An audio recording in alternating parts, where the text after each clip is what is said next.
Hello everyone, I am Shindu sir and you're watching race teaching 2.1। तो दोस्तों, आज है हमारा इंग्लिश स्पीकिंग कोर्स का 18वां दिन। कौन सा दिन है?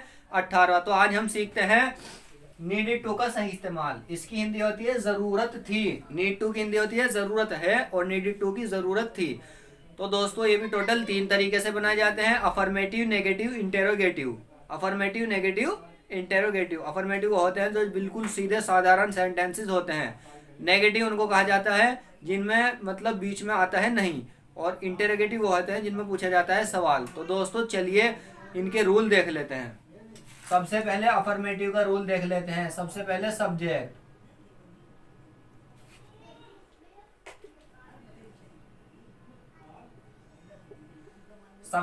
उसके बाद नीडेड टू, उसके बाद वर्ब की फर्स्ट फॉर्म। ये तो हो गया है अफर्मेटिव का रूल। अब नेगेटिव का रूल, सबसे पहले सब्जेक्ट, उसके बाद डिड नॉट, उसके बाद डिड नॉट, उसके बाद नीड टू।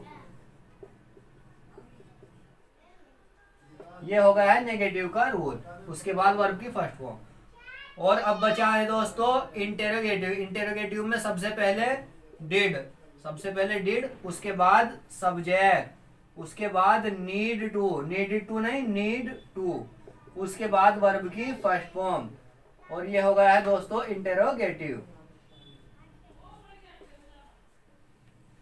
यहाँ पे तो नीडेड टू लगाना है और यहाँ पे लगाना है नीड टू। तो चलिए दोस्तों, इसके कुछ एग्जाम्पल ले लेते हैं। मुझे आम खाने की जरूरत थी।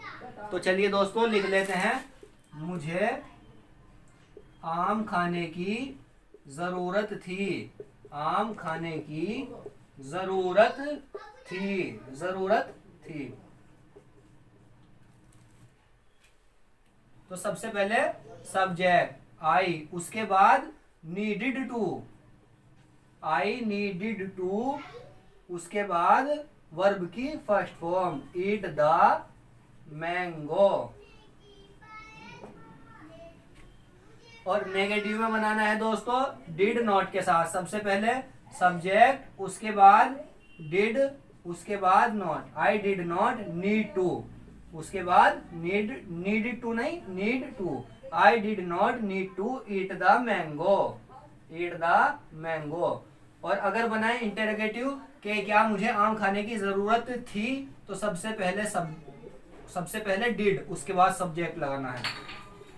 डिड आई नीड टू नहीं need to, did I need to eat the mangoes.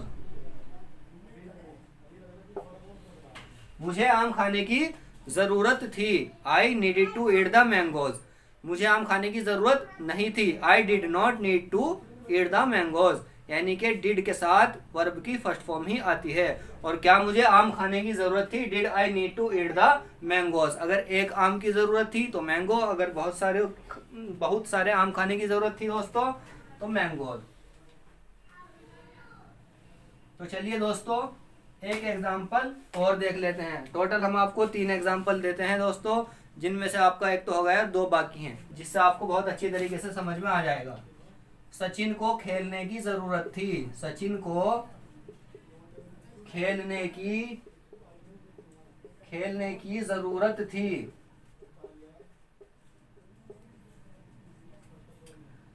सबसे पहले सब्जेक्ट है हमारा सचिन, उसके बाद नीडेड टू, नीड टू नहीं needed to, Sachin needed to play, Sachin needed to play. Sachin को खेलने की जरूरत थी। और इसी का अगर नेगेटिव बनाए कि सचिन को खेलने की जरूरत नहीं थी, तो Sachin did not need to play, Sachin did not need to play. अब यहाँ पे नीड टू नहीं लगेगा, नीड टू प्ले। और इसी का दोस्तों इंटेरोगेटिव बनाए कि क्या सचिन को खेलने की जरूरत थी, तो सबसे पहले डिड, उसके बाद सचिन, उसके बाद need to play, need to play. Sachin को खेलने की जरूरत थी, Sachin needed to play. Sachin को खेलने की जरूरत नहीं थी, Sachin did not need to play. क्या सचिन को खेलने की जरूरत थी, did Sachin need to play. तो दोस्तों एक एग्जाम्पल और बच गया है आपका, उसको भी देख लेते हैं।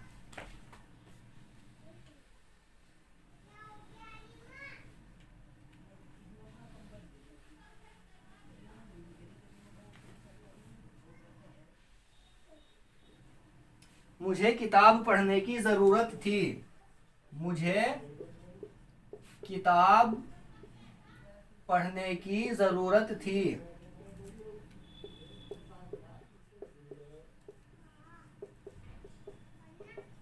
जरूरत थी। तो सबसे पहले सब्जेक्ट आई, उसके बाद needed to. I needed to read the book. Read the book. मुझे किताब पढ़ने की जरूरत थी। I needed to read the book. Affirmative. Negative अगर बनाए, मुझे किताब पढ़ने की जरूरत नहीं थी, तो सबसे पहले सब्जेक्ट, उसके बाद did not. I did not, उसके बाद नीड टू। नीडेड टू नहीं, need to. I did not need to read the book. I did not need to read the book. क्या मुझे किताब पढ़ने की जरूरत थी, यानी कि इंटेरोगेटिव, यानी कि हम पूछ रहे हैं किसी से सवाल। तो did I need to read the book. Read the book. मुझे किताब पढ़ने की जरूरत थी, तो I needed to read the book, यानी कि यहां तो लगेगा needed. I needed to read the book. मुझे किताब पढ़ने की जरूरत नहीं थी। I did not need to read the book. अब यहाँ पे डिड के साथ वर्ब की फर्स्ट फॉर्म लगेगी दोस्तों। तो I did not need to read the book. और इसी का अगर इंटेरोगेटिव बनाए दोस्तों कि क्या मुझे किताब पढ़ने की जरूरत थी, तो did I need to read the book. Did I need to read the book. तो दोस्तों ये थी आज की वीडियो। उम्मीद है आपको पसंद आए। अगर आपको पसंद आए तो हमारे चैनल को सब्सक्राइब करें, शेयर करें और लाइक करें।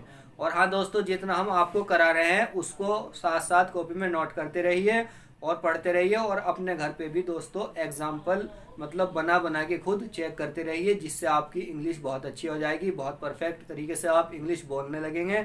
और हमारे चैनल को भी लगातार देखते रहें और सीखते रहें। ठीक है दोस्तों, मिलते हैं नेक्स्ट वीडियो में। धन्यवाद।